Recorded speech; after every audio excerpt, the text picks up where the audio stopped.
DJ Semo. All right, welcome back, people. It's your boy DJ Semo, and this is the Semo and Friends podcast. Lock in. We are doing special guests on a monthly basis. We're actually now releasing more consistently. So thank you to everyone that's supporting the journey. Just crossed 2,500 followers on YouTube. At the time that you watch this, hopefully more. And today I'm graced with one of my family members. This is my brother. I need you guys to shout out my boy Troy James in the building. Let's go. But Troy has said to me that we're going to do things differently today. We are. So, and this was kind of inspired off of some of my day ones that jumped online and said, look, we're loving the pod, Semo, but there's so much we don't know about you. Right. And we would like to kind of put you under the spotlight. So me and Troy are probably going to do a next episode where I just talk to him about him. But Troy was like, Semo, I want to be the one that does your interview. Facts. Who better? Who better? You know I what I'm lie. saying? For those of you that don't live in Dubai, Troy is like one of my codees out here. Definitely. More time you see me, you're going to see Troy, you're going to see Rania. Facts. And we are locked in. So this is going to be an interesting pod. And I actually have no idea. I have no idea what Troy's going to ask me, but I'm excited. I hopefully give you guys some insight into my life and my journey. So let's go. Taking over now. Welcome to Friends and Semo. My brother. Hi, brother. Come on, That man. is It's it. only right. Roop, It's boop, only boop. right. Roop, boop, boop, boop. All right, so take me to the beginning, bro. Oh, God. Because for a lot of people, they probably actually don't know that you weren't born in the UK. Nah, So I wasn't. Nah. let's start right at the We're beginning. going to start right at the Yeah. beginning. Okay, so do I say it? I'm not even going to tell you the year that I was born, guys. But Yeah, I was, we could- we yeah, don't need to yeah, go. We yeah. don't need to go that deep. Yeah. But I was born in a time Yeah. many moons ago where I was born into a very big family in a city called Khartoum in Sudan. Okay. And Big up my Sudanese family, by the come way. on, man. Really, Ahlan nas. And long story, very short, guys. My parents, very aspirational, and also saw there were some problems in the country at the time. Yeah. They decided to make a move, as so many of my parents' siblings had done, to the UK. Right. I was just under 4 years old when this move happened. Yeah. Had my older brother, had my younger brother. Found myself So living... 3 of you. There's 3 of us in Okay. total. All of us born in Sudan. Okay. And found myself in a country that I didn't know. Couldn't speak English. And I was entered into nursery, I think. How old was you when you moved to the UK? I was 3.5, Okay. I believe. So Do you remember Sudan as a kid? I do, but just little. So I have this weird, I have a photographic memory. So like I remember things as they happen to me. Right. But it's weird because it's only if they leave an impact, right? So if Right. it's something that has caused a happy feeling or a trauma or a, You'll remember that. I will remember it. So Okay. for example, I have memories in Sudan that my parents just like, how do you know that? Right. You were 2. Like, how do you remember that? And I'm Right. just like, it just plays in my head like a movie. But other than that, I don't remember much, if I'm honest. Okay. I am very grateful that I had the opportunity to go back to Sudan back and forth quite a lot throughout my lifetime. So that's where your sort of actual memories of Sudan Yeah, are a lot created. of my memories of Sudan are when Understood. I went back to visit my cousins. A lot of them live here now in the Emirates. And Big up the cousins. big up the cousins. But then I also had a lot of cousins that emigrated to the UK just before me or just after me. Okay. So yeah, my mother is one of 11. Wow. Massive Big family. family. So her father, my granddad, actually remarried. So my grandmother is his second wife. Okay. He had 7 children before that. Wow. So in terms of first cousins, I have over 50, 60 cousins. Yeah. All Sudanese. Some of them are mixed, like half Sudanese, half Algerian, Right. half Sudanese, half English. I'm half Sudanese, half Egyptian. Right. That's what I say because there are little mixes within the mixes, but Right. it's easier. So your dad's side is Egyptian? My dad's side's Egyptian, my Right, mum's side okay. is Sudanese, but Okay. then her mum was mixed as well. Okay. But in Sudan, it's quite typical to have, some families that are a bit more mixed. Yeah. We just embrace each other as, Love it. the people. I'm adopted into the Sudanese family. You so- are. So, I'm with open arms, my bro. yeah, More I'm than here welcome. for it. I love it. So yeah, that's it. I ended up in the UK and I was living in Blackpool and I went to So I was gonna say, so when you moved to the UK, where Blackpool was the first Blackpool place? was the first Okay. place. I lived in an area called Blackpool. All I remember from Blackpool at the time was MC Hammer had a cartoon show.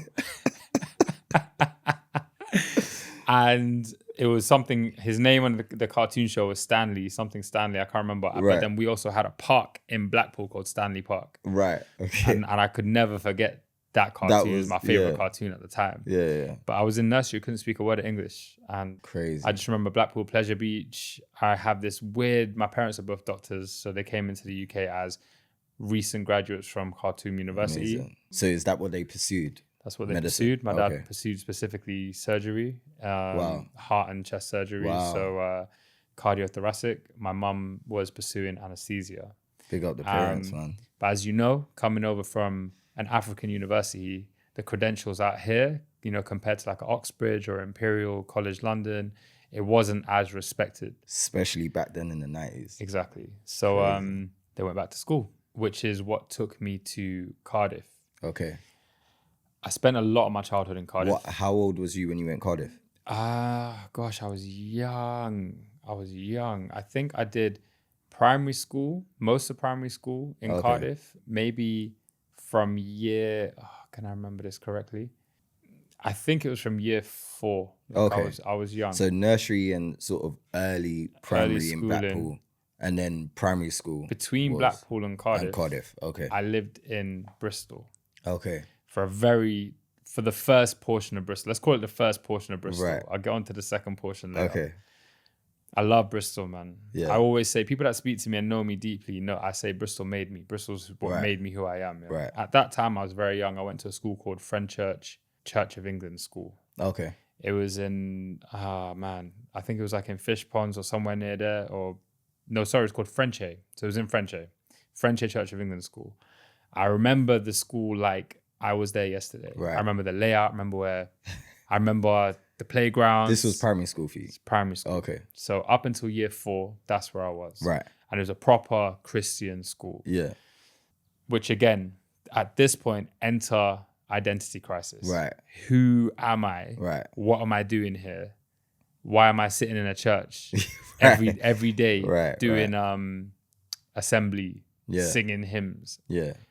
Because, most schooling at the time was incredibly focused on Christianity in the UK, right? So was there for 4 years. It was cool. My best friend was a girl. Her name was Rebecca. Big up Rebecca. And I remember we had this giant open field at the back of the school, loads of conkers, and it was just like a chill. You used to play conker fights? Play conkers, man. Oh, that is bad man in conkers. What are you talking about? My conker was legendary in school. Kids of this generation. They will never know. We'll never know. What are you lot talking about? Bro, listen, the socializing we used to do on the playgrounds, bro. Oh, man. From conkers to Digimon to yo-yos and Pokemon cards and Pogs. Do you remember Pogs? Listen. Bro, I was a bad man at every single one. Yeah. Certified in the playground. Bro. Certified. I remember one time one man juked me for my Pogs. I was not happy. Bro.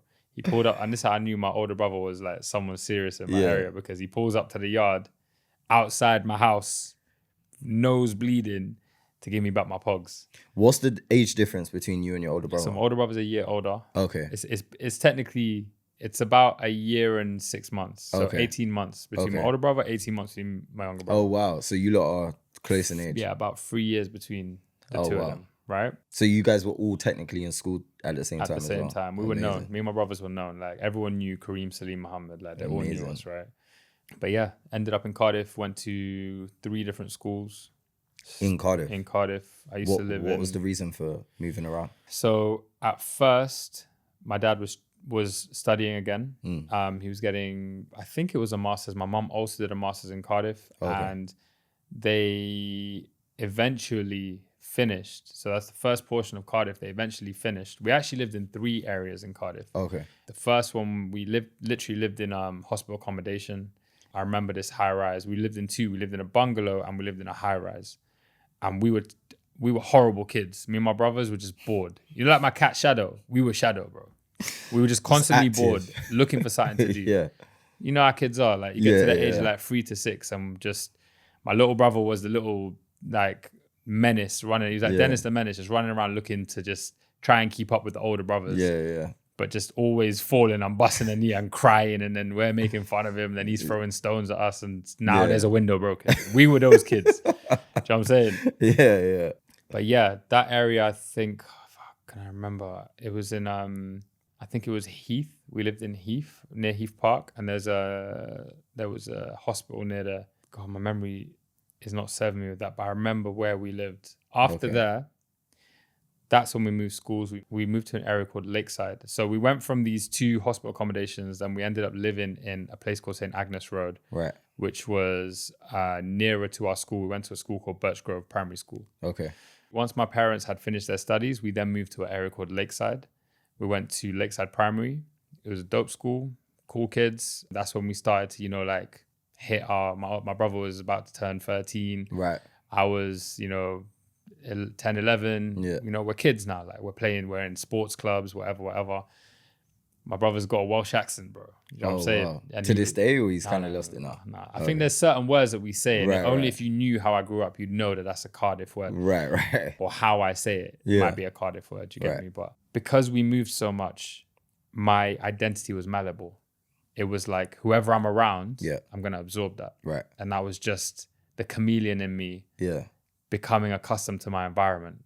Survival of the fittest. Yeah. Basic shit. Internally, struggled because I didn't know who I was. I had no idea who I was. Obviously, I'm very fair skinned as well. So like being Sudanese and trying to own that identity. Yeah. And you got kids in school. And let's be real, bro, the 90s was rough. The 90s was rough. This isn't Me Too era. I didn't know any, to be honest. All the Africans in my school, in primary school, were somehow Jamaican. That was that era. Literally. That was that era. I spoke to Afro B about this on my previous pod, but he went to a very African school in East London, so he said he didn't feel it. But me living and being around the country as a fair-skinned African as well, not only did I see the racism to my black African brothers and sisters, I saw the prejudice and the racism towards all the different shades of mixed race, or what they used to call us back in the day, half caste. Yeah.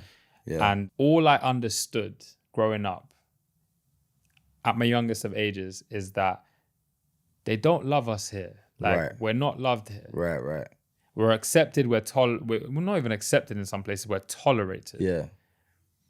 And I learned that too young. I learned that so young, bro. Right. In Cardiff, my parents put us in a lot of sports. Okay. Sports has been, people see me working out all the time. Like I'm in the gym every day. I'm playing sports, whatever. And everyone's like, wow, like, bro, you really love sports. I'm like, you don't understand. Like 3 kids, 3 kids a year apart. The best way my mom kept us, focused and off the streets. And as a reward for us studying, because my household was a studying household. Yeah. They gave us sports so we could play whatever, they would save up, buy us whatever sports equipment we needed. Right. What was your favorite sport growing up? So I played for an ice hockey team called the Cardiff Devils. Under 12. I did not see that coming. And I was very impressionable at that age. And this is like that Hollywood age, the N64 days and anything that we saw on TV, we wanted to do. You thought it was Mighty Ducks? Mighty Ducks came out. Mighty Ducks 1. By the end of Mighty Ducks 2, we're in skate class. Right. My mom has gone through the newspaper listings. This is how we used to buy shit back in the day. We didn't have Amazon. We didn't have Yellow Pages. With all the studying and the thing is with doctors and, junior doctors in the UK watching this will know, my parents at the time were junior doctors. Right. Although they had, done their masters, whatever, they're climbing the ladder, the money ain't money in at this time. This is why we was living in, hospital accommodations, whatever. Right. And I hope my parents don't mind me telling our story because I think you guys have done fucking amazing. Like, well done. Absolutely. We couldn't afford the equipment for a hockey team. Right. Like ice hockey, bro, helmet, neck guard, gloves, elbow pads, shoulder pads, shorts, knee and shin pads, ice skates. That alone, ice skates alone is hockey pricey. Stick. Yeah. You buy all of that new, you're talking about £2,000. Like, and back then, £2,000 is crazy money. It's a lot of money, yeah. So although I used to see all these kids pull up with the latest gear, all these different kids from my hockey team, kitted out, glass visors, all CCM gloves. I'm there wearing the most budget clothing. Half of it was bought on newspaper listings. Right. My skates were secondhand skates. Right. You know what I'm saying? Like, I was so grateful. Yeah. To just play. And out of me and my brothers, because to get into an ice hockey team, you need to have a certain level of skate experience. Right. You have to pass these skate tests. Right. Mum used to take us every Saturday to Cardiff Ice Rink. Amazing. And we used to do skate lessons. And out of the three of us, I was the only one that passed the test and made it Okay. onto the team. We turned up to the hockey tryouts in a roller hockey helmet, no pads, and skates. Bare That was hands. Because we didn't have the money for the kit, and my mom wasn't gonna buy the kit if we didn't make the team. So she was like, It's like, listen, let's you gotta just make see it what work. happens. Yeah. Bro, blessing and a curse, man's made the team. Imagine Amazing. that. So yeah, like sports, bro. Sports saved me in so many ways. That's crazy. So that's cool, sort of primary school. High school, where does that take us? You still in Cardiff? Where are you gone for high So school? from Cardiff, my dad gets a big career decision put on the table for him. At the time, he wasn't really like, he wanted to progress. Right. Let's say it like that. And this is the thing, like if you are a child that has a parent that is a doctor, it is where you're needed. And if you want to progress your career, sometimes the only role in your field, especially if you're a specialist, you might have to go Edinburgh. Yeah. You know, you might have to go Nottingham. Yeah. You might have to go London. You might have wherever that job becomes available, You're going. you're going. Yeah. Because it's the only way to build your career. Otherwise, you just get stuck. Yeah. Next opportunity pops up, Bristol. My dad gets the opportunity to So become. now you're going back to Bristol. Now we're going back to Bristol. Right. Okay. This is Bristol Part 2. Right. Bristol Part 2, a major change happened in my life. My parents recognized that now, and this probably was because of my older brother, we are adolescents. Right. I'm 13. My older brother's about to turn 15. My younger brother's, 12, going to be 13 soon. Yeah. I'm in year 9. Yeah. I think when I get to Bristol, halfway through the year. Am I in year 9? Yeah, I think, or year 8, something like that. Okay. And they're scared. They know Bristol's an active city. It's different to Cardiff. Bristol is, and the thing is with my parents, you can't get nothing past them because they are, my mum's an anaesthetist, my dad's a cardiothoracic surgeon. My dad, half the traumas he sees are gunshots, stab So he wounds. knows what's going on outside. My mum sees it all because anaesthetists have to obviously, they're the people that control the entire operation. Yeah. They control the state and the well-being of a patient when they're under anesthetic, right? So she's seen everything. The stories my mum was giving me, man, crazy. Yeah, I could imagine. So they made the decision to put us into a private school. So we enter private schooling for the first time in our lives. And I go to a grammar school. It's called Bristol Grammar School, right off Park Lane. Bristol Grammar School is a gritty private school because it was an inner city private school. Right. We had a few of them and they were private schools, but there was just so much going on. There was a lot of problems internally and externally, and people would pull up to the school regularly on beef. Like it was a madness. And I had a year group and a year group below me that were like, I could see that they could be problematic, the popular kids in my year groups, but I just kept myself to myself. Right. Sports was my salvation. I didn't really care. Girls and sports, right? So I can't remember how this happened because I went from being friends with some of the most popular kids in my school to them absolutely hating me. Oh, wow. Yeah. I remember what happened. So I've gone to spend a summer in London with my cousin. Okay. My cousin, me and my cousin were very close growing up. He's a year older than me. And we were into similar things. He loved video games. I love video games. He was into basketball. I love basketball. He loved street fashion. And he lived in Notting Hill, top of Portobello Road. Okay. And his entire area was, Grove, Bush, like, and he was a street kid. The like, West Lot. The West Lot. He was outside all the time. So when I used to go spend summers with my cousin, I used to be outside. And coming from Bristol, playing basketball in Bristol, a lot of my friends on the basketball teams were also outside. So it was very relatable for me. Right. The kids that went to my private school, my grammar school, they were from very affluent areas, Clifton, Redland, like they had these big houses. I used to go visit their houses and just be like, oh my God, like ceiling higher than you can reach, 4-story townhouses. Right. Bristol houses are beautiful, absolutely gorgeous. I wasn't living that life. Right. And I wasn't bitter about it. I was just happy, like my parents were progressing, like I was cool. Like the move from Cardiff sucked, like it sucked. My younger brother especially was really upset. I had a girlfriend at the time, lost my girlfriend, but I was used to it. By this time I was like, this is it. It's part and parcel of growing up for me. I know this is my life, so I'm just gonna accept it, right? So when I've come back from London, I've absorbed all of this culture staying with my cousin for a summer. This is Lord of the Mics era. Do you understand? Yeah. And this is when Allen Iverson was the best point guard in the league. Right. Do you get it? Like Tracy McGrady, and these are the players I'm watching, Kobe Bryant. I'm coming back, and I think in London they called it Mufti Day. We just called it non-uniform day. Yeah, Mufti I'm Day. coming into non-uniform day, and I'm wearing number 3 Reebok Iverson on my back. You know what I'm saying? And they don't have a clue. Champ, remember, this is when, again, throughout the course of my life living in the UK, I was always constantly reminded that you are not one of us. Right. You are an other. Furthermore, how dare you express yourself? Furthermore, that's not the category we allowed you to be in. Right. Oh, but I'm African. You don't look African. Right. Reverting back to the slurs. You look like a Paki. You look like this. Right. Why are you dressed like that? You think you're black, innit? Bro, my entire journey through schooling was some kid trying to put me down. Right. When I was playing in Cardiff Devils, before I moved to Bristol, I was bullied in that team. Right. Because I had old equipment, because I wasn't constantly on the ice, because my parents weren't at every game. How do you feel like going through all of those experiences in high school affected you? Yeah, so here's what happened. Something switched in me. I took it. Why? I took it when I was in Cardiff. If you know, you know. I was too timid in Cardiff. Like, Right. I'd never experienced like violence. I never lived anywhere long enough to see violence. Right. Cardiff is where I saw the first violence of my life. And I was just like, why is this happening? In Cardiff or in Bristol? Cardiff. Oh, Cardiff, okay. And I don't know if you remember the first day you saw raw violence, but Yeah. for me, it stayed with me. Like, Yeah. I saw a guy threaten a guy's life, beating him up outside the ice rink.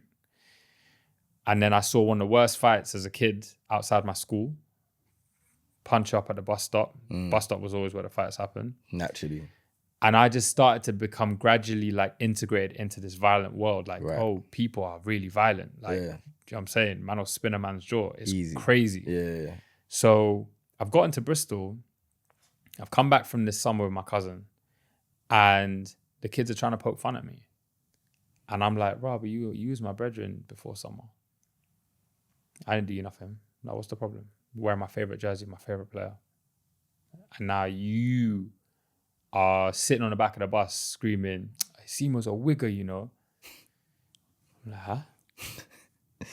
I ain't heard that word in years. But I'm an adolescent at this point. Yeah. So the fire's there. The fire's there. So I'm just And like, I guess there's also an element of you wanting to prove yourself. not at all. No? I didn't care, bro. Okay. I'd started to become super desensitized to things as I Okay. was going through schooling, because I was timid as a child. Right. And I felt every time I looked in the mirror, I wish I could rewind time and go punch up every person that ever tried it with me. And you know, like you Yeah. see, like you watch movies and you see that kid that's getting bullied in school and they Yeah. stand in front of the mirror and they have little rage moments. Yeah. I was having those rage moments. Right. Like I could, and my parents were really trying to support me, but it's hard being a kid in a country where you're just not, you don't feel accepted. You don't feel like anyone. You don't feel like Yeah. you're one of anyone. And this was the pro and the con of growing up in the UK. In a way, it taught me how to be a man, but in Yeah. a way, because I moved around so much, I never had an ends. I never Right. had a place I could say, I would say I'm from here. your experiences came from being outside of London as well. Yeah. Because At a young age. yeah, At a young age. I Yeah, would at a say. young age. What happened next was, because they weren't just trying to bully me. These kids, like I remember they were addicted to wrestling. This is when WWE was called WWF. Right. Do you know what I'm saying? Yeah. And these kids were addicted to wrestling. So Right. imagine these dorky kids, bro. Like I'm not even rating them. Like Yeah. I'm just like, you man can't wait for lunchtime so you can do wrestling moves on each other on the grass. Like, you think I'm scared of you? Are you mad? Right. The turning point was my best friend became best friends with my younger brother's best friend, Right. who, like, lovely guy. We've caught up ever since we was kids. We're adults now, but at the time he was going through it. Right. Like his life was a bit dismantled. He was around a lot of violence. His older brother was a bit of a bad influence on him, right? Right. But great kid. They became best friends, and this wrestling world got bigger and bigger and bigger and bigger. But then anything that would threaten this group of kids, in my year and the year below was an enemy to the school. Right. That's the power that they had, right? And then I used to see them picking on certain kids, and I would stand up for the kids. I'd be like, allow it, man. No, what are you guys doing? Right. Stop being dumb. Like, leave them alone. Right. I became an enemy. Not only do I dress different, but now I'm the righteous You're kid. threatening their... And no one wants to tell the bullies don't want to hear it from anyone, innit? Naturally. They don't realize they're bullies at this point. They think they're just having fun. Yeah. Do you get me? So it goes too far one day. One day it's raining outside. You know, you have indoor days where teachers let you stay indoors when it's raining. I'm in a classroom. One of these kids is talking the most shit to me. What year would it is? I'm in year 9. Okay. At this point. I'm like, yeah, whatever. Cool. Teacher comes to see me. Semo comes to speak to you outside. I've gone outside, talking to me about some project. They've recommended me for something. I was a very studious kid. Like, I was good in school. So they recommended me for some project. Cool, bet, no problem. I'll contact you when it goes live. Cool. Gone back in the classroom. One of these youths has emptied my school bag in the bin, in the dustbin. Like I said, this is testosterone adolescence now. I've closed the door gently. A couple of my boys are in there as well, but all them boys are in there. Close the door gently. I've said, who emptied my bag in the bin? And no one's saying nothing. I've said, nobody is leaving this room until someone tells me who emptied my bag in the bin. I don't care if it's you that did it or if you know who did it, but on God, none of you are leaving this room until someone tells me who done it. And that was the day where all of the feelings that I had as a kid when these kids used to bully me, they disappeared. Right. And I was scared of myself because I was like, a man that doesn't fear anything is dangerous. Yeah. Eventually, one of the kids stood up and said, yeah, it was me, bro. Half a second, bang. Banged him in the face. That's the first time I was a violent person. Right. And I wouldn't say it's something I'm proud of, but I am proud of it because it was like, I'm not proud of it because I don't endorse violence. But chat shit get banged. Straight. I ended up breaking 2 knuckles in my hand. Wow. Oh, wow. To this day, this knuckle. I don't know if you guys could hear that, but it was clicking. Yeah, mental. This knuckle had gone up here and had lodged under this knuckle. And this knuckle had broken as well. It's called a boxer fracture. So if you actually look at my 2 hands, I don't know if you can really see it, but this one's bent. Yeah. I had my hand in a cast. I feel like those fingers don't go straight. It doesn't sit flat on the table, right? Mental. So I had my hand in a cast for 6 weeks, up like this. And my brethren's right stop and all that shit on my hand. And my dad came to pick me up from school that day, and he was like, what happened? All my teachers were like, wow, because they had to suspend me, because obviously I was violent in school, but they knew I wasn't a violent kid. Right. But that day was a turning point in my life. Massive. The problems didn't end there. The problems kind of started there. Right. Because at the same time, I was playing basketball at this point, and I was playing ball with kids outside of school from actually rough areas. Right. You know what I'm saying? And they, like, we loved each other. Me and these kids, like, we were, like, really close. Basketball, you know, basketball is like a different bond, right? Yeah. They found out I've gotten into some trouble at school. These kids are still trying to trouble me after that fight. My brother's best friend has tried to pull up on me outside of school when my hand is in a cast. Right.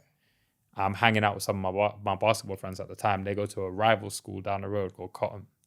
Cotton was full of some real kids, like some cool kids. Like, a lot of my best friends were from Cotton. What sort of demographic are we talking?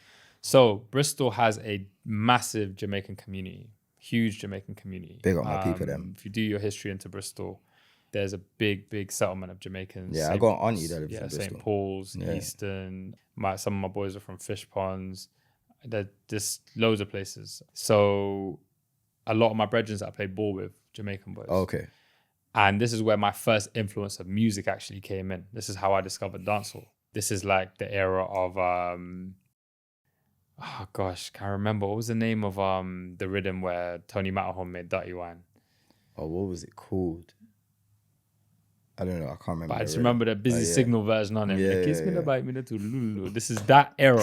Oh, that if era. You know. This is the era where Tony Matterhorn just ran the whole thing, bro. Yeah, you know what I'm saying? He was killing it. That was Alliance and Sean Paul had just recently released Dirty Rock. You had Alliance. This is before the Genius. This is before that era. Yeah. So anyway, it's an Elephant Man was running things. Yeah. So anyway, outside of school now, they're trying to pick on me again. I've got a broken hand. Right. They're trying to move to man with a broken hand. I'm like, guys, what's really gonna happen? Like, they pulled up on me outside a park. Right. I'm with my boys that I play ball with. My boys are active as well, so I'm just like, they're looking at me like, oh, let's go and prove a point that we ain't scared of Semo's boys, kind of thing. Like, I'm like, well, what do you think is gonna happen here? I got a broken hand. What's gonna happen? Like, let's be honest. Nothing's gone down, but at this point, I'm hating life. I was proper like, not depressed, but it was just like, this ain't it. Yeah. This ain't it. I didn't come here, and I'm not in this country to be trying to war with guys that I don't give a shit about. Like, I actually don't care about you. Yeah. You're just trying to make my life miserable. And I wasn't trying to drag my little brother into it, because my little brother was a fighter. Right. He got into some fights in Cardiff before we moved to Bristol over like people that had talked to me a certain way. Right. So I was trying to like not bring him into it. So and my older brother wasn't there no more because he didn't get into my school. My school had certain requirements, but unfortunately at the time we moved to Bristol, his level of French wasn't strong. So he had to go to a next school. Right. So this is the first divide between the brothers. You spoke French? I did French in school, yeah. I got A in French. GCSE. Oh, okay. Cool. But I was only good at grammar. I wasn't that good at speaking. Right. Man. I could speak French a little bit. Yeah. Don't try me with the French though. Like, it's been a long time. Anyway, bro, like, got to a point where I just wasn't feeling accepted. Yeah. You know what I'm saying? Things escalated. My boys pulled up to the school. Arguments happened. One of my boys threw a basketball in another guy's face. It just was things started to get out of hand. Yeah. My dad gets offered a role in Southampton. Okay. Steady role, longer contract, but he has to give up half of his career. So he was a cardiothoracic surgeon, man. He did heart and chest surgery. They said, we'll give you this contract, stable, but you have to give up the cardio, which was his love. He loved it, right?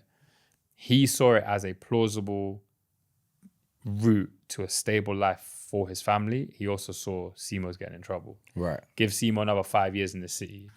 Who knows what's going to happen? happen? Do you know what I'm saying? Because he's seen these kids my age coming into operating rooms. Do you know what I'm saying? So yeah, bro, the decision happened in like beginning of October.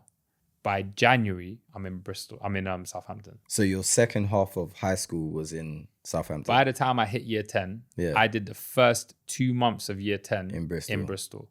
And then by January, I'm in Southampton. How did you feel about that move? I was pissed. Yeah, I could imagine. I was fucking pissed. Because your whole friendship group is Bristol, right? I was pissed, bro. I was and your brothers moved with you. Everyone moved. Yeah, but by this time, my older brother stayed in Bristol. Oh, okay. He ended up being a boarding school student. In Bristol because he's doing GCSEs at this point. Right.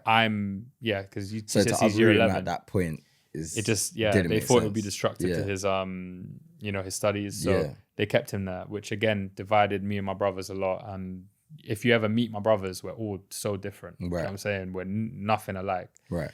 And it's because our lives just took very different routes, innit? Right. But yeah, possibly one of the best decisions my dad made. Maybe not. I couldn't tell you, but I respected it and obviously had to deal with it. But by this time, I had anger. I discovered anger in my life and I had nothing to channel it into. So you're in Southampton now? Yeah. Year 10? Year 10. Where I feel like that's where you really start becoming a man. Yeah. In year 10. Yeah. You know, and, you're 15, 16, those sort of 14, 15, those sort of ages. Literally. What was that like? What sort of demographic were your social circles? What was going on? So I'm now protesting to my parents. I'm saying, listen, like, first of all, I'm not happy that you've moved me. Right. At the time as well, I thought I was in my first love. Did you have parents that listened or were they kind of just like, no, listen, I saw it go. You have to understand Sudanese culture. Right. For a 15-year-old. Right. Like, what do you know, like, as a 15-year-old, older than, better than my parents? You know what I'm saying? They're just like, listen, it's for the best. Yeah. You're going to do what we can do what we tell you to do. But I thought I was in love at the time. I was dating my first, I guess, childhood love. Right. And I was heartbroken. Like, the move ultimately meant we had to break up. Right. Just for those that don't know, how far is Bristol to Southampton? Bristol to Southampton is maybe like a 2-hour drive, maybe an hour and a half if you're driving quick. But for a 14-year-old. But at that time, yeah, exactly. 14, 15-year-old. Like, it might as well be a different country. Might as well be a different country, literally. Like, these are the times where you just maybe just got your first phone at this, or second phone at this point, you know what I'm saying? Yeah. So just about on MSN and MSN was running things. Yeah. My name on MSN was Oreo Teeth. I was in love with Oreos as a child, bro. I used to bang a box of Oreos. Again, my cousin, when I used to go visit him in London. Oreo used to go Sainsbury's and buy the box, 16 bucks, 59p. The times have changed. Listen. What was your name? I need to know what your name was. Do you know? Bro, just tell me the name. Those that know me from high school era, I used to be called WizKid. Is it? So I was called Wizard first, and then when I went into high school, I dropped the Wizard, and then I was WizKid. That's sick. That's what they called me back then. That's sick. I was WizKid before WizKid. Yeah, come on. For real. So at these times, this is when basketball started to save my life, massively, because it allowed me to stay focused. So what was you into those? You still into basketball? I'm still into basketball now. Basketball by the time I'd moved to Bristol, I don't know what it was, but as soon as I left Cardiff, because of the traumas I had in ice hockey, I never pursued ice hockey again. Okay. I still skated. To be honest, I don't think is there even opportunities for their that. Their team was not on the map like that. Cardiff Devils was a league team. Bristol wasn't really. Do you know what I'm saying? There was a lot of teams that would pop in. They were not one of them. Right. So I just the rink was far from my house. Right. So I didn't want to put down my parents. Stress them out with everything that's going on. So basketball took my attention, and skateboarding. I was big on skateboarding. Okay. Yeah, I remember I was massive on skateboarding. We used to go down to College Green, down to Lloyd's. Lloyd's was like this Coliseum down by the harbour, which had these 3 giant steps, like massive steps. Yeah. And we used to take these giant run-ups and call it ollie. Ollie's where you like jump with the skateboard. We used to ollie down the steps. Like ollie in Lloyd's was like the foundation. If you was a skater, you had to be able to ollie Lloyd's. Yeah. I remember the day that I kickflipped Lloyd's. And I thought I was the best skater in the world, bro. It was crazy. Was you into music at this point or not? Like, obviously casually listening to music, but was you super understanding music yet or not yet? So at this point, my love for music was in 2 parts. It was dancehall. Okay. And I was like a big dancehall collector. Yeah. And it was hip hop. And this is like my first hip hop obsessions, because I went through stages of hip hop. So when we say hip hop, who are you listening to? I was listening to Nas. Okay. I had Illmatic, Stillmatic. I had like 4 Nas albums. Okay. I wasn't the biggest fan of like all of his albums, but Illmatic especially. Yeah, that was your joint. I had Ebonics by Big L. That was a big album for me when I moved to Southampton. I had Cassidy's album. Okay. One of the best albums like of that time. Yeah. I had Chingy's album. And I had all these on CD. I used to play them on this is when like DAB radio just launched. So I had my DAB radio. I listened to my CDs, and then I would listen to One Extra. Right. So between One Extra and my CDs. Wait, it wouldn't even have been One Extra at those times. Might have been like Choice or something. No. One Extra? No. Choice was on FM radio in London only. Right. Okay. One Extra was the first urban digital radio station that you could get all over the country. Right, I was gassed. Remember, like I'm a tech nerd. So I was like, this is amazing. I could listen to like London radio stations down here. So this is where I really started to expand my love for music. How was it playing that sort of music in your household? Were your parents cool with it? Or? Yeah, man. My parents didn't really care. Like, I'd just be in my room, just blasting music. My older brother, when we lived in Bristol, before we moved to Southampton, he became a boarding school student. He did well in his GCSEs, and he asked my parents for turntables. Amazing. Record players. Okay. Remember, he had Newmark TT200 direct drive turntables. Didn't have enough money for the Technics. Yeah. But we got a bundle. I think the whole thing cost like £200. Came with like a couple speakers. They were his babies. Yeah. Oh my God. I remember when he got them, we were gassed. Yeah. Both me and my younger brother, we wanted to like, we wanted to learn how to mix. We wanted to learn how to play, but he would never let us touch his decks. He wouldn't let us touch it. From the needles to everything. It was all so delicate, and he just didn't want anyone to break it. He didn't want anyone to scratch the record. Yeah. He just wanted to stay perfect. He used to cover it so it didn't get dusty. Yeah. So my brother would sit on the edge of his bed. He would play these records, and he'd have a clicker. 12-inch or 7-inch? He had 12-inch. Mad, that's the big boys. And he used to have a clicker, and that clicker would allow him to count the BPMs. Okay. And then he would label each record with the BPMs. Man. And then he would put them in order and he would mix them. He would mix. Yeah. So you're in Southampton, you're into dancehall, you're into rap. What's going on at that time? How was school? Obviously you had to build a new friendship group. How was that for you? I was in a different mind frame at this point. At this point, I was just tired of making friends, tired of meeting new people. Right. I was introduced to a guy called Amin, a Sudanese boy. My parents were friends, I think, with my parents. No, so my dad's dad, I think his wife was friends with his mum. Right. So we got introduced through family. Cool brother. Yeah. Different waves, but cool brother. Right. We played a lot of basketball together. And I just became the basketball kid at that school. Like I used to pull up every day with like a new era fitted.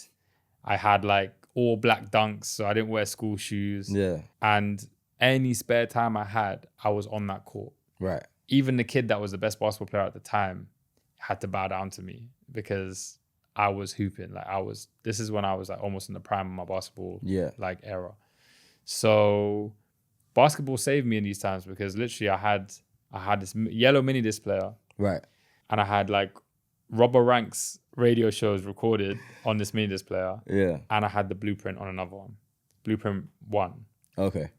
Was it Blueprint 1 or Blueprint 2? Blueprint 1. The one with You Don't Know, Takeover. Okay. You know, like all the anthems. Yeah. I would put it in my headphones. I would take the ball. I'll be out dribbling. When school closed, we would jump the fence. We'd go back into the school, dribbling, shooting. I was active.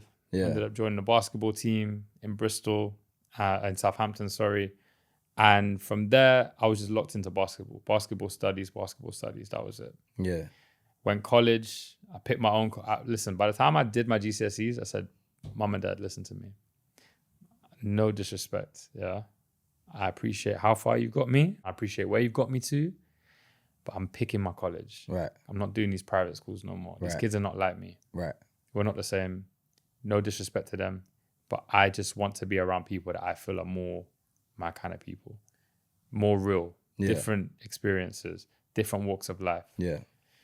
And then I ended up at Peter Simmons College, which was in Winchester. It was a public school. Still in Southampton? It was in Winchester. So I used to take the train every morning, 15-minute train to Winchester. It was still a very good school. Like I picked a good college because I wanted to go to a good uni. You know, I was still very deliberate with my choices. Yeah. But they had the best basketball school in the region at the time. They just won the cup. This actually influenced my decision on where I ended up in life. Okay. Even Brunel, when I went to Brunel University, I had been accepted at Imperial, UCL, Bristol, Mechenge, like all these different unis that wanted to put me on a Mechenge course. But I ended up going Brunel and I did design engineering because they had won the basketball league the year before. Oh, wow. Yeah. Wow. So that's how I ended up in West London. Okay, so this is where, for me, things get interesting because this is where you start interacting with my early social circle, so to speak. So Brunel, obviously you've just said you chose Brunel because they won the league. What was that like? Because this, I guess, is your first time living in London as well. This is my first time living in London, but obviously you've been exposed to it prior. But yeah, I mean, London was home away from home because it wasn't a one summer. It was every summer from the age of 11. Right. I've been going to Nottingham Carnival since I was 9 years old. Like if you know, you know. Do you know what I mean? So now I get to live in London, and I'm by myself. Did you feel a sense of I'm home, so to speak, when you moved to London? Yeah, I mean, I felt a combination of things because as much as I'd been to London, I hadn't experienced it the way that other people would have experienced it growing up. Right. I didn't understand that depending on what part of London you was from, you could be a completely different person. I didn't even know that. Even within boroughs. Exactly. It's crazy. I didn't know there was different swags, different styles, different ways people talk, different attitudes, different... Do you know what I'm saying? Like different energies. I didn't realize how many basketball teams there were. Yeah. You know, so there was just so much that I had to learn. But me, I was like a sponge. I just started absorbing everything around me. Right. And by the time I went to Brunel, I'd actually started my events company. Okay. From Southampton. Okay. So I never really... Which was... I had two. The first one was called chocolate and the second one was called ice cream. Yeah, you like dessert. I love dessert. Like, I love dessert. And they're both student brands. Chocolate was, at the time when I was at college, it was like, we're too old. You know, we used to have these things called nappy nights in the UK, where like, if you wanted to go clubbing, but you obviously use a ute from the age of 13 to 18, you could go to these things called under 18 nights. Yeah. Wasn't proud of it, but you know, most of us ended up there. Yeah. From Bristol all the way to Southampton, I went to these under 18 nights, right? Then I got to college and I was just like, I'm too old for these nappy nights, man. What's going on? Yeah. Let me start starting for the grey area. So the grey area was for 17 to 19-year-olds. 17-year-olds still too young to go clubbing, but they're in college. And 19-year-olds are still transitioning into clubbing. Adult life, and probably want to party with their college friends. So we've, you know, struck a deal with some of these venues where we could do a wristbanded system. If they were under 18, they'd only do soft drinks. If they were over 18, they could buy alcohol. Bro, 800 people turned up to the first one. Like, and this was in Southampton. Southampton. Yeah. Okay. I'd gone home with a lunchbox. Still got the picture on my phone with a lunchbox full of money. Crazy. And my dad thought I was a drug dealer. I was like, where'd you get all this money from, bro?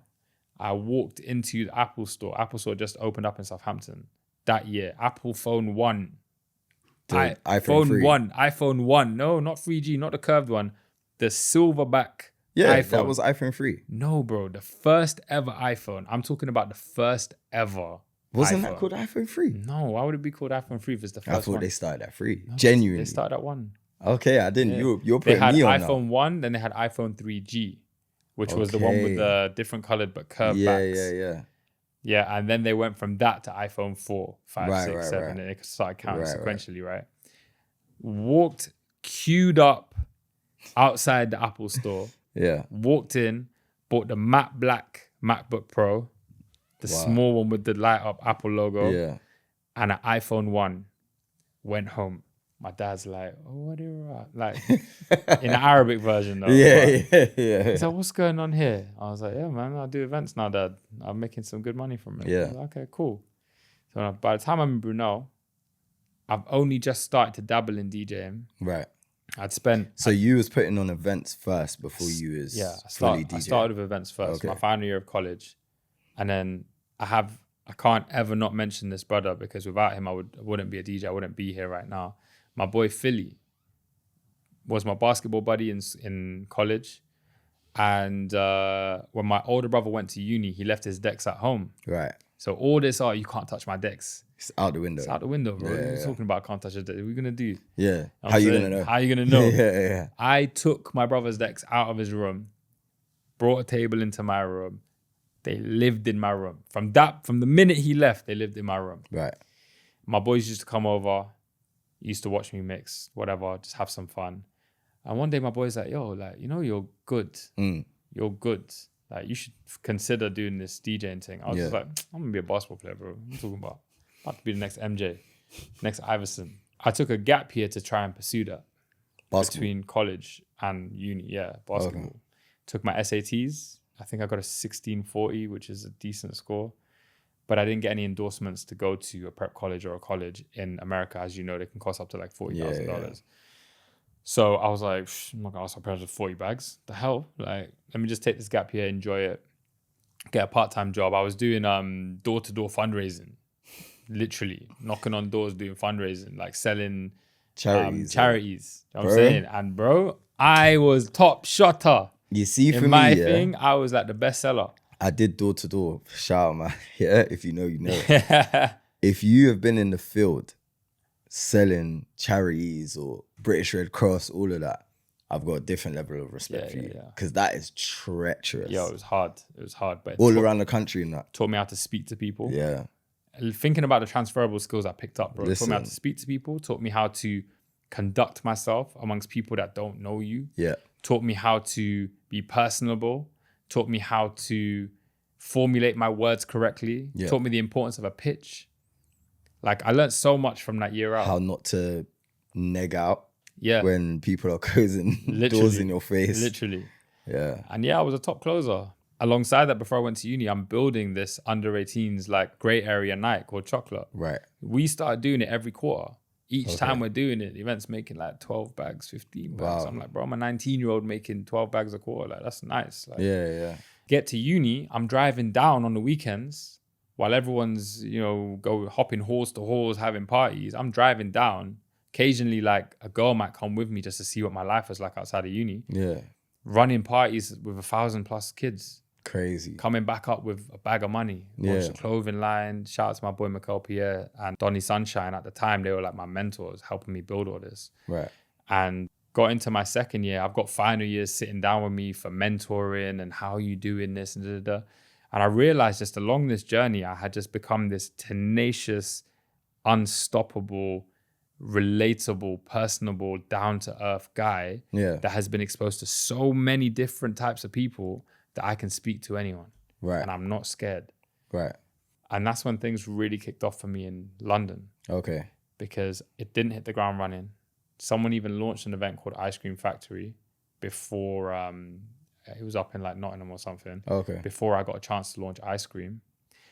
But, bode my time. We actually launched a brand called Brunel's Finest first. It was like the best DJs, biggest collection of DJs from my area. Right.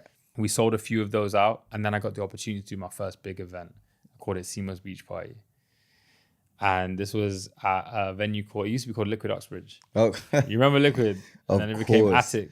Of course. First event that we done in that venue, 1,300 people, bro. That's insane. Wearing beachwear in Uxbridge. And that's not something that's normal. Yeah. Especially at that time. Nah. Like, what do you mean you're wearing beachwear in the UK in Literally. Uxbridge? Yeah. It was crazy. And that is how the London legacy began. Okay. So you're in Brunel. You started Ice Cream now. Talk to me. What's going on? You've just started sort of DJing. Yeah. So at this point, I become like a campus celebrity almost overnight. Yeah. I'm in the middle of my second year. First year, I played over 30 house parties as a DJ. You're right. So anyway you saw me. So that was you really fine-tuning your craft. That's like me giving the testers out. You Yeah. feel me? So I'm going and I'm showing people, yo, this is the litness. This is the litness. This is the litness. People are talking about this. Are you DJ. on mic at this point as well? I never touched mic. I didn't touch mic DJing? until maybe 10 years later. Okay. I wasn't even touching mic. I was just DJing. I was playing off records. Right. On turntables. Right. At house parties. Right. Do you get it? This is you pulling up with your crate. Pulling up my crate, bro. And Serato had just come out as well. So like you could play your records and you could play off Serato, but it was vinyl Serato. Right. But I wasn't in the clubs. I got banned from progressing to second year by my university. I got an email because my ID, every time there's a noise complaint or a house party got shut down, anyone that was left in the room, they would collect your IDs and they would record you as someone associated with a noise complaint. Oh, wow. Okay. By the end of the year, you probably racked them up. My ID was associated with so many noise complaints. They said, you cannot progress to second year unless you pay a £250 fine. Wow. So I had to pay it. Yeah. I had to pay it. And in addition to that, they were like, you can never live on campus again. Oh, wow. You can only live off campus. So the whole of first year you was living on campus? Whole of first year I was in halls. Yeah. Second year I was living with my boys. Okay. Shout out to Miles, Eamon, David, Tashan, Lofty. And we was just off campus. And then third year, most people will come back and live on campus to do their final year. Right. There's like a whole area of campus for more mature students. Right. They were like, nah, no, sir, not you. Yeah. You can live over there. Yeah. But yeah, by this point, I've got motion. I've gone from one big event a year to 2 big events a year. Yeah. To 5 to 20. Yeah. Like it was just exponentially getting bigger, and I would come up with crazy ideas every year. Found myself on radio. This is after I've graduated now. I'm on radio. I built a team around me called the Ice Cream Family. The Ice Cream Family. At any one point, I had 100 students that would work for me, reps and ticket reps and distributors and cashiers. And I remember you used to have the T-shirts. We had the T-shirts, we had the clothing line. The clothing line was so scarce because as soon as I would release clothes, they would have to get past the street team. Yeah. Imagine having 100 people that work for you and they're like, oh, I want one for me, 2 for my brother, 1 for my sister. Yeah. I'm only printing 200, and that's a lot of tees for a small company. I'm printing 200 t-shirts, 200 bomber jackets. And imagine the day it comes in the group chat, they're like, yeah, Semo, I'll take 2. Bro. Yeah. We had motion. So we launched a record label off the back of it. This is when Afro Wave is coming in. Some of the kids that are working with me, they're big on music. I've started producing. For me, it's a natural progression of a DJ's life. Yeah. At the same time, I get picked up by Mo Stack. So Mo Stack's come and performed he's come and performed in the Bridge. He's loved the show. He did a Halloween show for us. And then he heard me DJ for the first time. And he's very particular. He's very fussy. Yeah. His manager calls me the next day. He goes, bro, on the way home, Mo has not stopped talking about your event last night. And he said that DJ was sick. That needs to be my DJ. Followed Mo the same week. He was opening for Wretch 32 at O2 Kentish Town. Wow. He said, bro, just come down, no expectations. And if you guys gel together, then cool. You can come on the road with us. And this is as Mo's blowing up. Right. Came, did the show. Show went well. Now I'm also Mo Stack's tour DJ. Wow. So at this one point in my life, bro, I had one of the most popping radio shows in Northwest London. I had built ice cream to a 6-figure events company. We actually got audited by the government because my dickhead accountant didn't do my VAT registration on time. Another story for another day. And we had a clothing line that was popping. I was on the road with Mo Stack, and I'm just launching a record label. Wow. First 2 songs, me and you were rapping about this yesterday. First 2 songs I put out on a record label, mixed by ourselves, produced by ourselves, recorded everything, go straight to national radio. Getting played on 1Extra, Capital Extra. They're getting played everywhere from the UK to Greece. Yeah. Loving life, bro. Loving life. That's crazy. So you graduate. All of these things are still happening? All of these things are still happening. And it was pretty steady. I was introducing new projects here, there. We opened up our office in Uxbridge. Right. I had employees that came and worked for me. And we had started to really professionalize the business. By this time, I'm 10 years into this journey, you know? So I'm a few years removed from the kids that are now freshers. So I'm seeing it from a different way. I'm not seeing it as I'm just doing it for you and your friends. Me and my friends, you know. This is now just a business. This is now a business. And also the demographic of university students had changed. At the time, it was very hard to get authentic black nights in large scale corporate venues because they were just worried. They were worried about us coming in and, I don't know, either taking their motion or, you know, that common concept that all we do is bring trouble. Yeah. And the reality is, if you actually did like a statistical analysis based on, you know, your average Friday night in one of these clubs versus one of the student nights we did, they had a lot more problems on their resident nights than they did at our student nights. But I think actually what was happening is we were outpricing them because people would rather come and pay £25 to come into my rave. Right. Than pay even just £5 to come into your Wednesday because it wasn't that popping. You know what I'm saying? So anyway, we had a higher purpose. We were representing a culture and a community. Once I became 10 years removed from that, the demographic had changed completely. Right.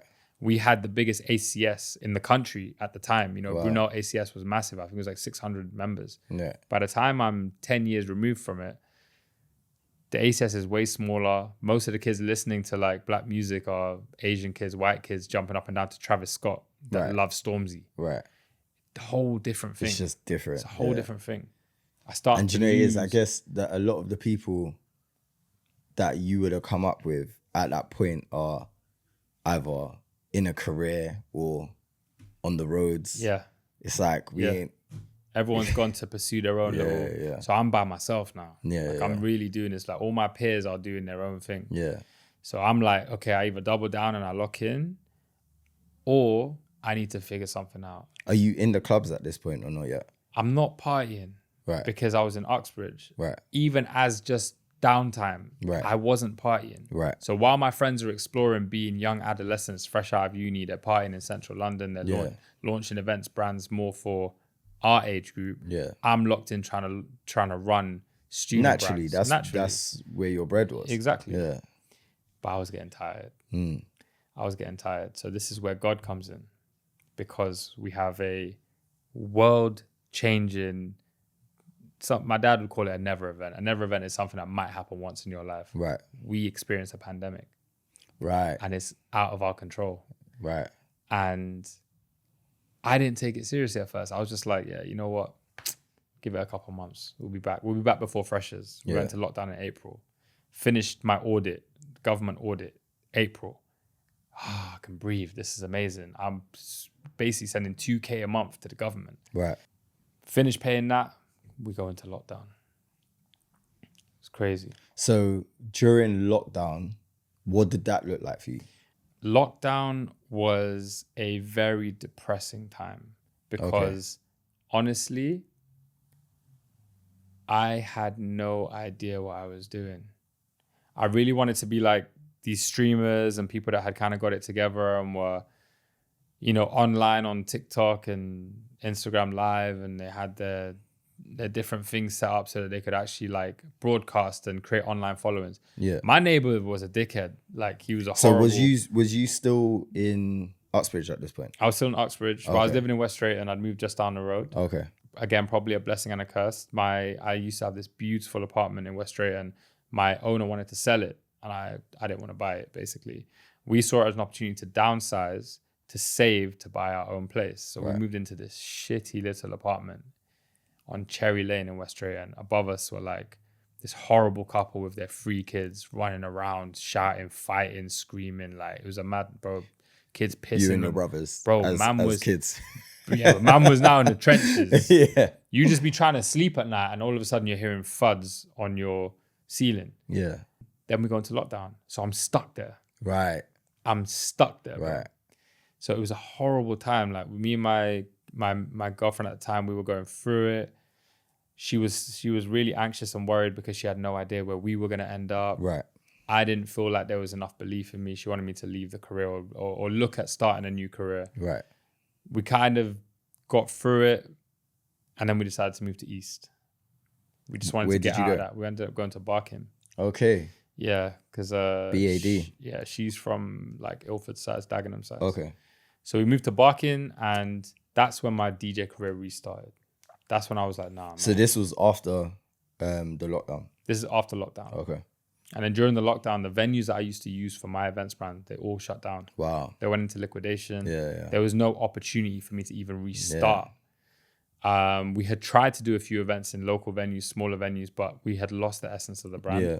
And I didn't want to recreate the brand in a way that didn't do it justice. Right. I didn't want to destroy the legacy of the brand.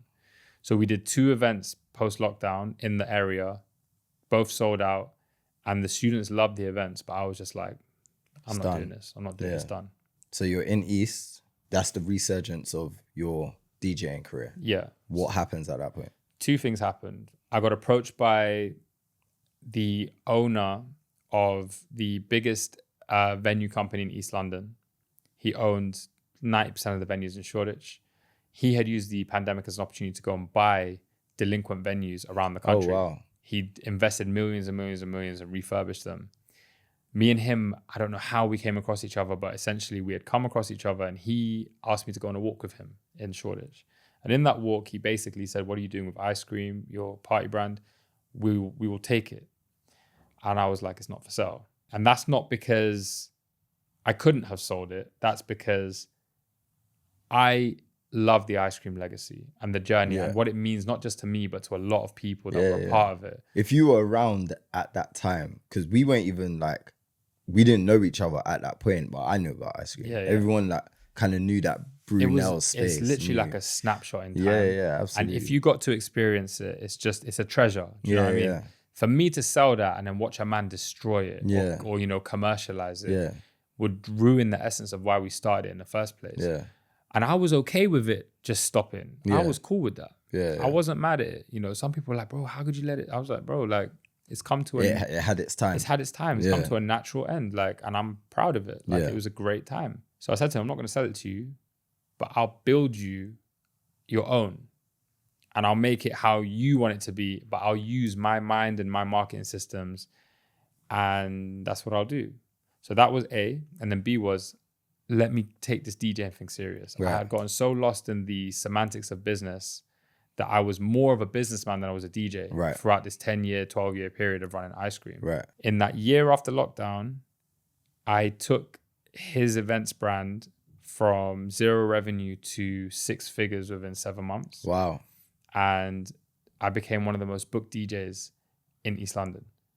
And I had regular residencies. I was being flown to all these different countries to DJ. I played everywhere I had a residency in Ibiza at one point. I was flying to Ibiza on a Tuesday morning, flying back to London on a Thursday, flying back to Ibiza on a Tuesday. Wow. For the whole summer. I was jugging. Yeah. I was working. And I was proud. Did you enjoy that era? I enjoyed the rebuild. Because obviously it's different to what you know, right? But prior to that, you're surrounded by hundreds of kids. You know, you're young yourself. Yeah. You're building your own brand. It's more about the business, but you're creating these environments and, like you said, these snapshots of people where it's like, this is their first experiences of raving, almost. Yeah. And then now you're in a situation where you don't have these street teams. You're not surrounded by all of these people, but you're kind of on a solo journey. Even though it's successful, you're by yourself. Me moving house as a kid. Right. Me moving from Cardiff to so Bristol. You're used to this. This is me. Right. This has been my life. Right. I'm saying Dubai was the next move. Right. I've never ever got so caught up in my present that I don't look at my future. Right. And that has served me well throughout my life, because there will always get to a point, even ice cream went for a massive rebrand. One year, I remember waking up and I'm just like, the logo used to be pink, bright pink. And I was like, nah, man, it's time for a change. And I remember drawing the logo. Right.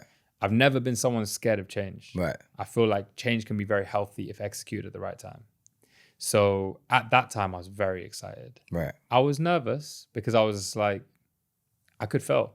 Yeah. But post-pandemic, I really had nothing to lose. Yeah. You know, I'd already been through so many betrayals and so many things. Side note, yeah. Obviously, during the pandemic, no barbers are open. How mad? Oh, my hair was mad. How mad was the beard? Bro, I looked like an owl.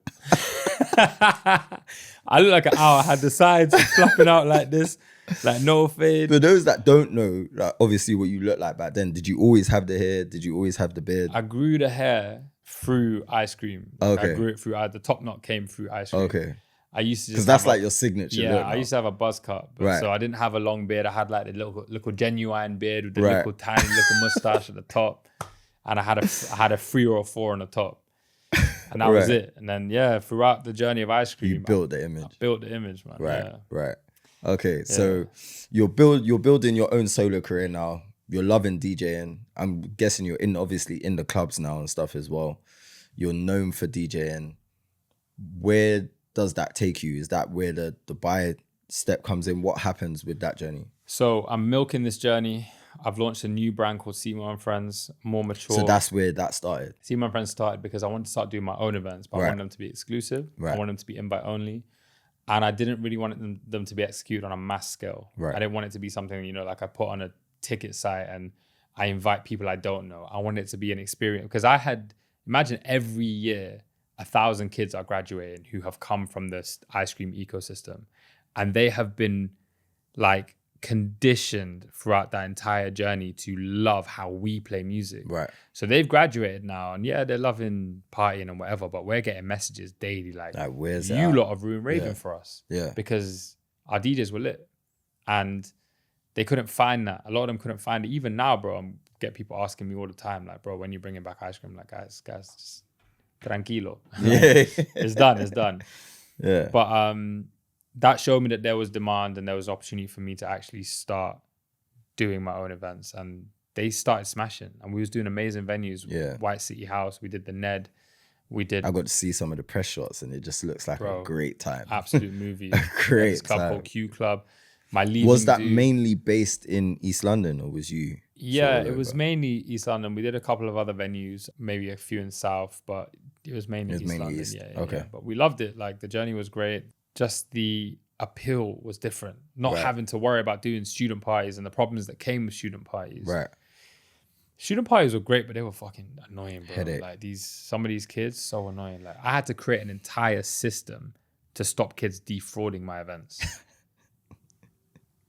Like it got to a point in the company where we had these sheets that we'd print out, almost like flyers. Yeah. Where the kids would have to fill out how many tickets they've sold in different ticket brackets. Oh, wow. Because some of the kids that were working with me were taking bundles of tickets, telling me they've sold them at £5 and then shotting them for 10, 15, 20. Oh, and creaming and taking the top. Difference. Thinking they're Pablo Escobar. And I'm like, yeah, but you're ruining the brand and the flow of the business because not because you're taking money out of my pocket, but because you are scamming the customer. Yeah. And that's going to come back to me. Yeah, because they're going to think you're doing it. Yeah. They thought they were geniuses. Yeah. I caught them. I caught bare of them. So we had to create all these auditing systems. Bro, a student lost a ticket. Brother, that's your problem. Yeah. Pay the money. So I had just gotten to a point where I was just like, this is amazing. I ain't got to deal with like the student world. Yeah. And I was just having fun, going out, working at venues with. At that time, what was your favorite genre to DJ? Man, this is the time when drill was like popular. Okay. I did enjoy playing drill. Dancehall's forever going to be, you know what I'm saying? Like that dancehall. Is it. I had become an Amapiano fan, but I wasn't playing piano. Okay. I listened to piano for maybe nearly 2 years before I started DJing. And that's because I just loved it. I loved the music so much, and it wasn't my bag. So your main sort of bag at the time was kind of drill, dancehall, hip hop, R&B, hip hop. Yeah. Okay. That's it. Okay. Afrobeats. So Afrobeats, naturally. Yeah. Of course. I remember when Afrobeats took over in the dances, and it was like unstoppable. Whoa. Yeah. It was like, where did this? Because I come up in an era where you DJ, it was like dancehall, hip hop, a little bit of soca, and then R&B slow jams to finish the night. You go home. That's it. I remember when Afrobeats, it was like flooded the market. Yeah. I was like, whoa. Like, wow, what is this? What is this? What is this? All of a sudden, my Jamaican brethren are African. I'm like, yeah. What's Junior Zonto and that. Crazy. Wow, what a time. Literally. Man. Honestly. Okay, cool. So you're building your brand. Semo and Friends is going well.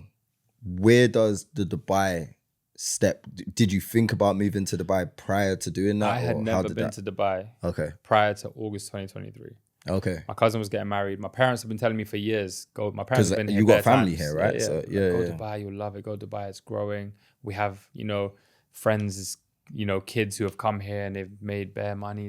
Well, I was like, what am I gonna do in Dubai, mom? Like, I had this impression, Muslim country, there's no clubbing here, there's no alcohol, whatever. Right. So ultimately, I decided that, well, actually, that decision came later. When I came to Dubai, originally it was for a wedding. Right. And then when I came back, within 5 months, 3 more times, they were for DJ bookings. Oh, okay. The last DJ booking, so I have to pick up Shana, was this lovely lady that had seen me play in Camden. Right. And was like, you need to come play in Dubai. Right. Just keep this date free and I will make it happen. When you're ready, when I tell you to, just book your ticket and I'll sort everything out on this side. And that's exactly what happened. Landed in Dubai, played, shut it down, got all the flowers from the promoters. Yeah. Ended up playing 3 more sets, extended my stay. I was there for 10 days, took it in, drowned in Dubai, bro. Yeah. On that flight home, story same for most people, I made that decision there and then. I had no plans in place. You was like, I need to go back there. From March 2023, I said October 2023, I will move to Dubai. Wow. And that's when you moved. That's exactly what happened. Crazy. Packed a bag. Crazy. What did your family, your friend, your close friendship circle in the UK think when you told them, listen, I'm going to Dubai? A lot of my cousins were not supportive. Okay. I remember when it happened. I remember the conversations. They were like, why would you go to Dubai? Do you not know what Dubai is like? I'm like, guys, for me, from what I've experienced, I loved it. Yeah. I'm not saying that it's all roses, but do you know where we're from? Like, do you know where we live? Yeah. Do you know the things that I've seen? So it's, picking what kind of life that you'd prefer to live or what kind of life you'd prefer to pursue. Yeah. So for me, it was an easy decision, but a lot of people did kind of frown upon it. And my thinking was, what's the worst that could happen? I'm just going to end up coming back. This is it. Do you know what I'm saying? So you're in Dubai, October 2023. We met then as well towards the end of that year. Yeah. Litness. That year, the end of that year was lit. It was very lit. Yeah. How's your Dubai journey been? My Dubai journey has been amazing. But interesting. It's had turns, just like any other journey, just like my moves from different cities. There's ups, downs, lefts, rights, potholes, you know. There have been clashes. I've had clashes with like other people from the UK. I think we carry this mentality of us being from the UK. It's quite defensive at times. But I came here with good intentions and with a good heart. And I really wanted to just make a positive impact, not just within the expat community out here, but also within the local community. Right. And then I discovered how many Sudanese were out here. And then my heart... Big on my Sudanese family once again. My heart was just full because I had always been... Imagine this journey I'm explaining. I was always the other. Right. Even when I was amongst my brothers, my Afro-Caribbean brothers, whether they were from Nigeria or Ghana or Jamaica or one of the islands, like everyone was kind of like from a community. Yeah. I never discovered the Sudanese community in London. Right. Do you feel me? I don't think I had one Sudanese friend in London. It's a very close-knit community. If you're exposed to it, you're in it. If you're not, you're not. And my cousins weren't in it. They didn't like it. So they were like removed from it. So I only started to discover that community just before I moved. Right. But it wasn't long enough for me to really like absorb it. Yeah, and be embraced. So now being here in Dubai and just like people really like appreciate how much I fly my flag. It's just like it feels at home. Yeah. It feels at home, you know. And obviously you started building Semo Friends out here. Exactly. And I've met some amazing people. You know, got a popping brunch out here. My business partner has been amazing. And I run a project with one of my cousins out here. Amazing. I've got passion projects. You know, I do a skating project. I've got a project for my foundation in music love, which is Caribbean music, called I Need a Fet. Listen, that's a serious party. I need to say this. Tell me. One of my most enjoyable experiences partying out here. I Need a Fet. It's crazy. The second one was amazing, but the first one, wow. It's freedom. I think the first one hit me so much because we didn't know what to expect. With the second one, we knew we was gonna have a good time. The first one, I don't want to even mention how uncomfortably waved we all were. But we didn't want to get off that yacht at all. It was crazy at all. We forced the night. We went out afterwards. And we forced it. We thought it was going to be a tragedy because they changed the location of the yacht. And I was like, better. Why on my first event? But it was amazing. There have been trials and tribulations, but honestly, the entire journey, looking back on it, I'm just grateful, like mad grateful. I feel like everything that has happened to me, every twist and turn, every good and bad has just led to this point. And now I'm ready to kind of celebrate it for a bit. So what's next for Semo? What's next? So we have launched a duo, myself and Ham Ghost. Ham Ghost. Big up Ham Ghost each and every time. One of the coldest. And to Ham, touch mic. Let me guys tell you about Ham Ghost quickly. Ham, actually, when I played my first set in Dubai as Semo, him, a guy called Hassan, a couple of the other, I called them my Habibis, my younger brothers, came to my hotel room after my DJ set just to pay respect and say, yo, you were crazy last night. I can't believe you know, flying for Sudan. Like, thank you so much. And they rolled with me the whole time I was in Dubai. We didn't know each other. This was Ham Ghost XXL because he's on his fitness now. Mashallah, he's lost so much weight. He's looking trim. This is when I knew Ham Ghost XXL. And we've been locked in ever since then. And he has always been a dancer. He was always massive on TikTok. And now he is exploding as one of the biggest piano hosts in the region. The first time I saw Ham, we was at, I can't remember what it was called, but it was the festival, the Afro festival. And I heard him on mic and I didn't even know you guys had that connection. I went up to him and I was like, bro, you are the coldest. So cold. And I'm just forever proud of him, man. So me and him, we've connected and we've launched a brand called Zolis. Zolis in Arabic and Sudani basically means my brothers. And we're taking our sound internationally. That's the plan right now. So right now I'm just locked in music-wise, producing wise, content wise. Obviously, you know, I lost my Instagram in November. So make sure you follow the new one, DJ _ Semo. And that's where I'm at. I'm just locked into doing content, podcasts, vlogging, and music. That's it right now. I'm looking forward to it, man. Yeah, man. We've had a lot of experiences together where, you know, I've seen you in your element. I tell you all the time, I think you're the coldest to play Amapiano. Thank you, my brother. Those that have seen Semo play Amapiano and I'm there, you know, I'm in my element. Yeah, spiritual. So spiritual. That's the best way to describe it. It's spiritual. But I also think you're one of the best eclectic DJs. Like, you play everything to a very high standard. Thank you, my So bro. I'm giving you your flowers for that, because, you know what I mean? You got a good dancehall DJ or a good R&B DJ, but to be able to play, I remember we was in a dance one time and someone was like, oh, I want reggaeton. You started rinsing off some reggaeton. Yeah, man. And I was like, what? I'm just a passionate music lover, bro. So I love definitely music. giving you your flowers for that, man. Oh, thank you, because you're very good at what you do. I'm excited to see what 2026 has for you. I'm excited to see where this journey takes you. You know, I'm gonna be with my brother the whole way. Come on, my bro. You know what I mean? Of course. I'm excited to see where this pod takes you as well, man. Yeah. You've had some exciting guests so far. Yeah. Obviously, they're gonna get to know your story a little bit now. You're gonna have some amazing guests to come as well. So I'm excited where this takes you as well, man. Thank you, my bro. This is gonna be a whole new journey for you. This is it, man. I'm enjoying it. Yeah. I'm really enjoying it. And This I is appreciate you coming on here and Naturally. interview. I know I'm chatty, guys. So I don't think I stopped talking for like within a whole hour. So I it's been appreciate amazing, you man. taking the time. No, of course. Listen, we're gonna do this. part 2 because I'm sure based on this pod, there's gonna be loads of questions that come. Oh yeah, and we need to hear the T James story. What do you mean? Yeah. You know Listen, that story there, serious. I'm But ready nah, listen, whenever, man. You know, it's that love always, man. So I'll come back, sit down with you. Perfect time to sign out, guys. Thank you so much for tuning in. I hope you picked up some gems from this, or you just, I don't know, maybe my story might One inspire thing before someone. we leave, actually. One thing. Tell me. What advice would you give to someone that is a young DJ now? Maybe they just moved to Dubai. Maybe they're in the UK, anywhere around the world for that matter. They're a young DJ. They're coming up. What would your golden gem be for them?